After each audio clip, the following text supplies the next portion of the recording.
นี่หมูดักยังไง มันเป็นขี้มูกมันเตะคือแล้วยักษ์ ระวังเขียดขับไปอยู่หันเด้อ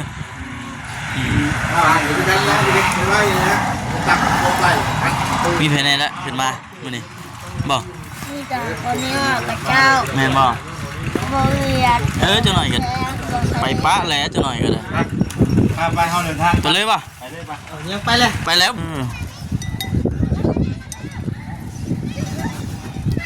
ลมฝนตกอีก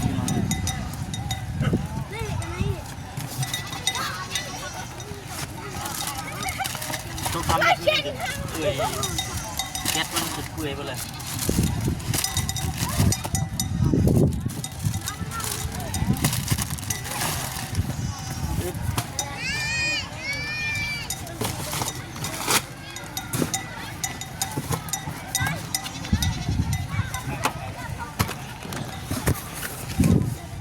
ขับแถวเลียนแถวจัดแถว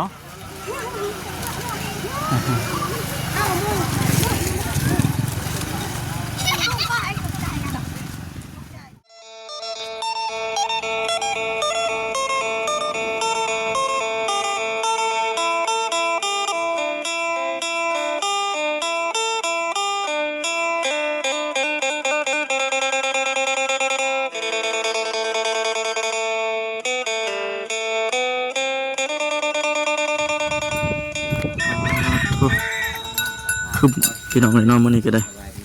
คืมเบิดมือเอาเลยสิผมกินนี่ฝนตกพี่น้องเอ้ยพากันเดินทางมาผมกินนี่เลยฉันหากฮอดอันเฮือนน้องบุญทวี ก็เลยสิเวะทักทายเพิ่นก่อนจังหน่อยนึงพี่น้องเนาะพอดีว่าสิพากันเดินทางขึ้นไป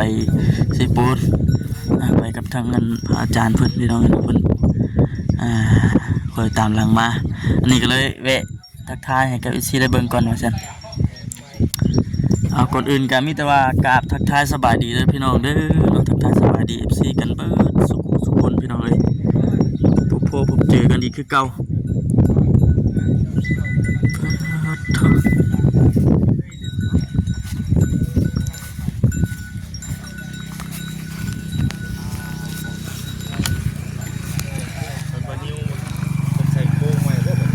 สายลุยดีเนาะ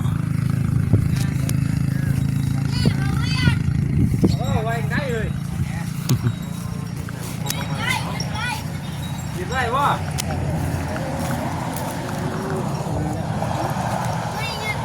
ไปทางไหนดิน้ำมือนี่เนาะวันนี้คือเซฟโฟน สบายดีเฮ้ยไปดีแต่ว่า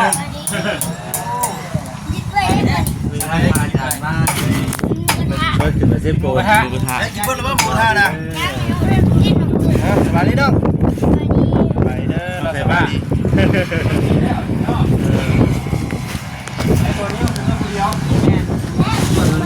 เด้ง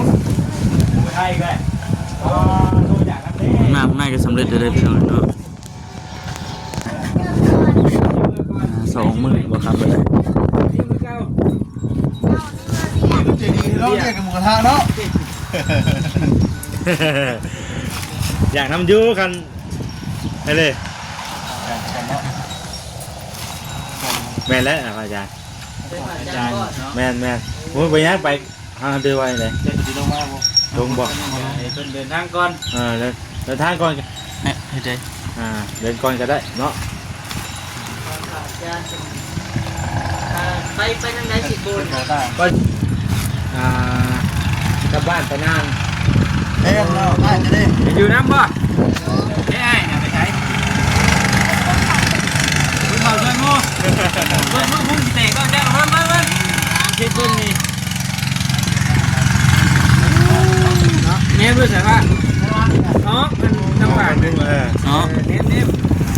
มื้อแรกนี่กินหมูกระทะอีกมื้อแรกนี่เนาะเสียลายเด้พี่น้องบ่ได้ใส่แล้วบ่นี่นะน้องเจ้าพระ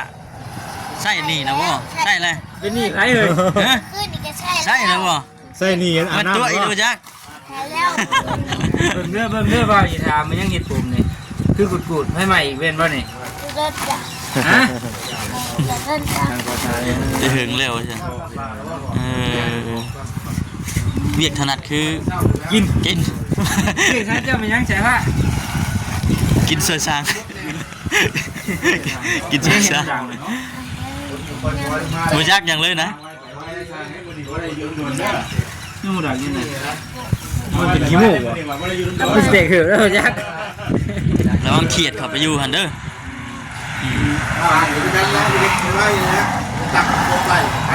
มีแผนไหนละขึ้นมามื้อนี้บอก มีแต่คนนี้กับเจ้า แม่นบอก โรงเรียน จะหน่อยกันไปปะแล้วจะหน่อยกันเลย ไปเฮาเดินทาง ไปเลยป่ะ ไปเลยป่ะ ยังไปเลย ไปแล้วบาทเนี่ย ไปไวมาไวแท้ ไปมาไว เดี๋ยวผมไปก่อนเนาะ พูดแล้ว พอดีข้าวพอดีโดนพาใจครับเฮ้ยอะไรกินอยู่ดี แม่น ไปหาน้องเขาเดินเนาะ ไปกลับบ่ บ่นอนคุย กลางคืน โอ้ อ้าวน้องจะพาสบายดี ไปดี ไปจะเข้าก็ได้ไปพี่น้องเนาะ ไปพี่น้องเลยเนาะวันนี้ แวะทักทาย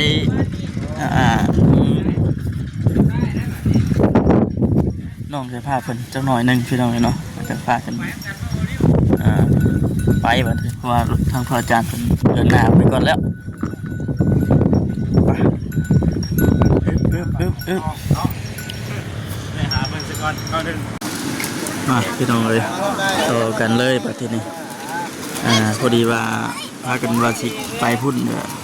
มันมีน้ำพี่น้องเนาะน้ำตันทางแน่ทุก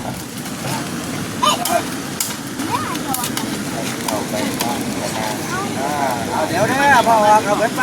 ไปแล้วมานี่ ไป ไม่ต้องหวนอยู่ในหนึ่งและก็ว่า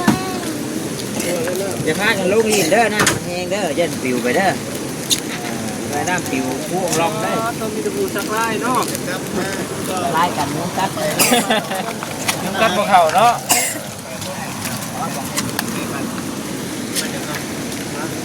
เล่นรถปิวก็ได้วันนั้น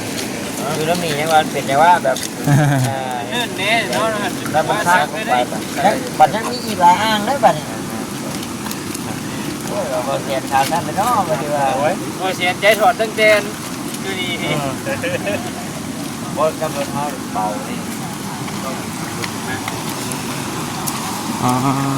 รถจักรที่แมนไปบ่ได้เลยนะเนาะเห็นว่ามีคนถามคือแถวบ้านนั้นถ้ามาค้ำไปตอนนั้นน่ะสิค่ายุพี่น้องคือว่านี่บ่ได้ยาม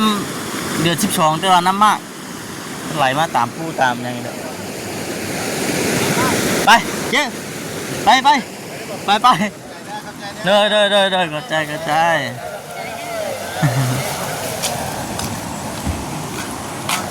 บ๊ายบายไปนี่พี่น้องเลยเนาะอึ๊บพี่น้องเลยเนาะเจ็บไปตามหมู่บ้านที่เพิ่นบ่ได้โอ้รถเด้อยามแม่ใครกระป๋องบ่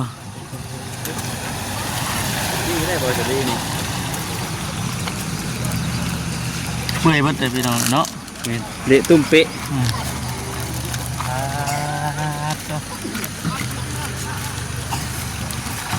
ผู้ใดได้แล้วกับเมื่อบัดที่นี่เขาให้ ฝนตก พ่อก็ไปได้บ้านหน่อย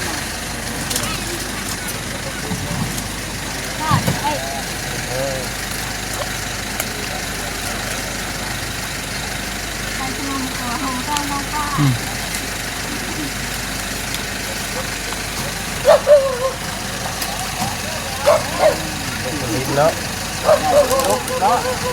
ตกผลลิ้น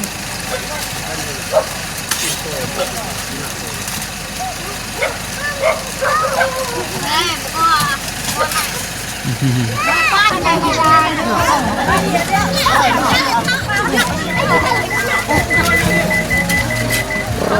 เป็น นำลงมาฝนอยู่เลยพี่น้องเนาะฝนกับพวกฝนแจกของมา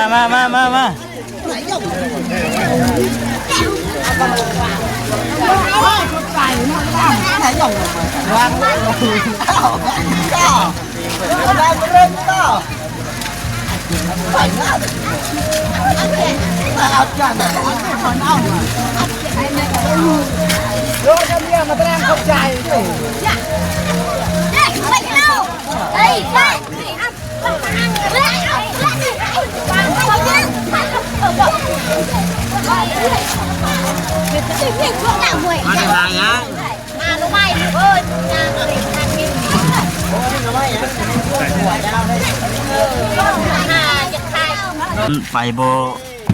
ฮอดจอดบ่ถึงพี่น้องเลยเนาะ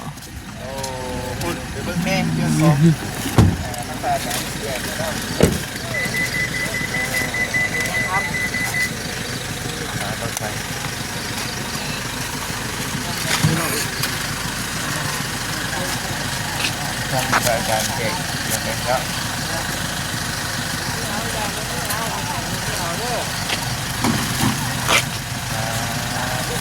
cây xem thang này thì đấy thì là đấy đó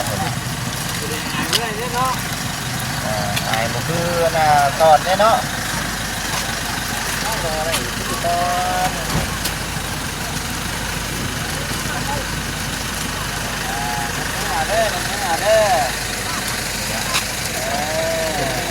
shot nó nèเป็นบางช่วงนะ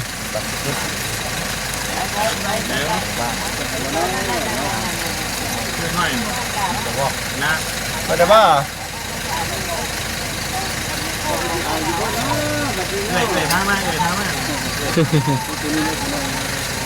Thôi ra về.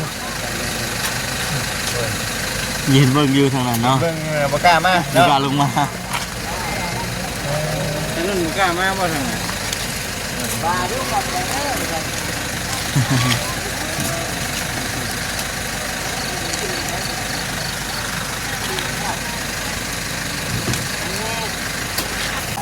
ใช่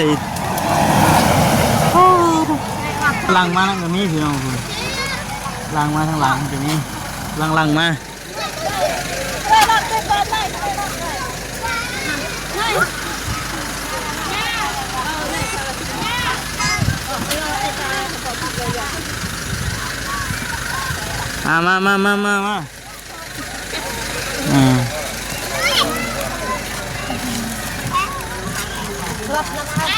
ขึ้นมาต่อยไปเลยรับเลยจัดเฮ้ยโอ้ยนี่Rồi, ao đây bò. Ao đây bò Phun. Ao đi. đi lại chưa thằng chú tặng người ta nha anh còn nó đi rồi đây nó bảo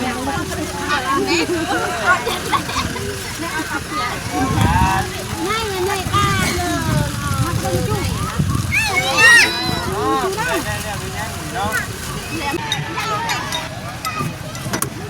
không cú đâu hả cú đâu ướp bạn ướp con ô con vậy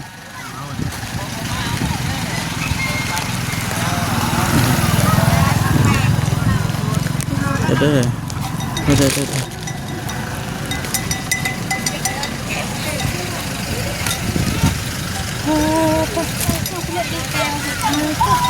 lăng maพี่น้องเนาะคุณไปเบิ่งเลยบ่เอาไปเบิ่งเลยบ่ฮะตรงคู่นี่บ่เบิ่งก่อนพี่น้องติดกล้องขึ้นก่อน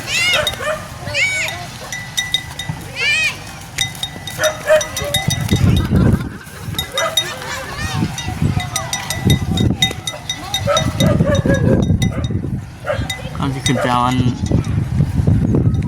มาก่อนเด้อ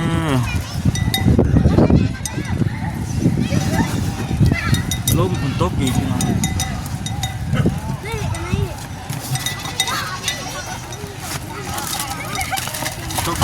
จนเปื่อยแก๊สมันจนเปื่อยไปเลย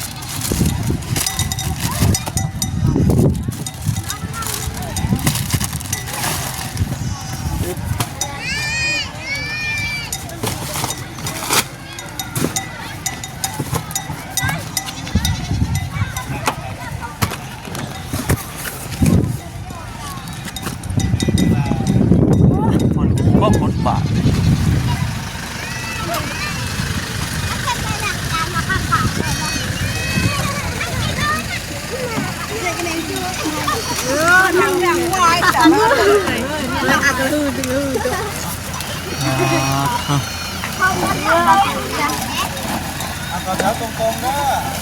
เข้าแถวเลียนแถวจัดแถว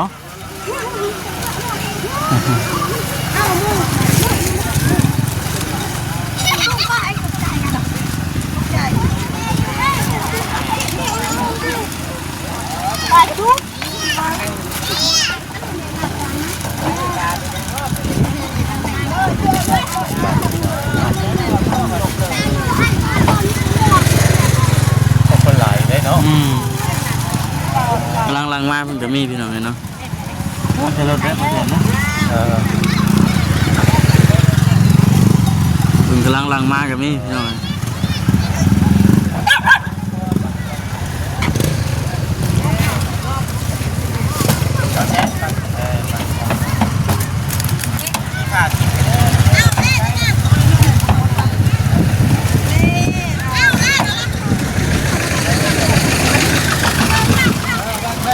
หาทั้งงานเด้อหนีไปฮะจะมาจากค่ายลูก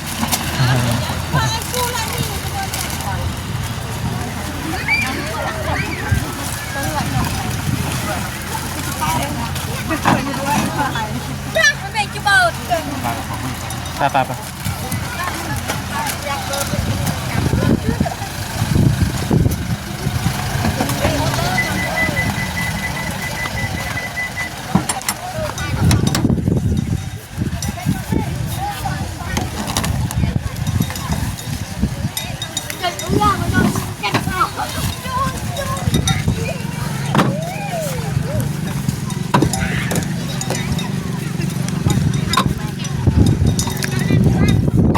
เอาได้ป่ะ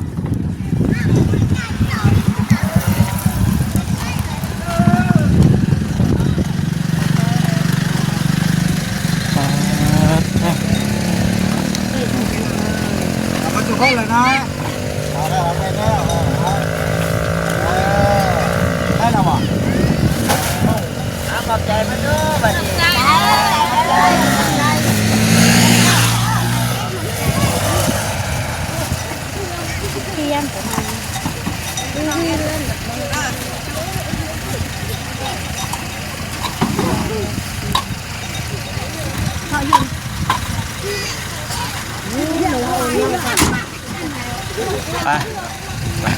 ไปบัดนี้พี่น้องเลยเนาะไปต่อบัดนี้คลิปนี้ก็จะจบคลิปก่อนเด้อเนาะโอเคพี่น้องเลยไปดี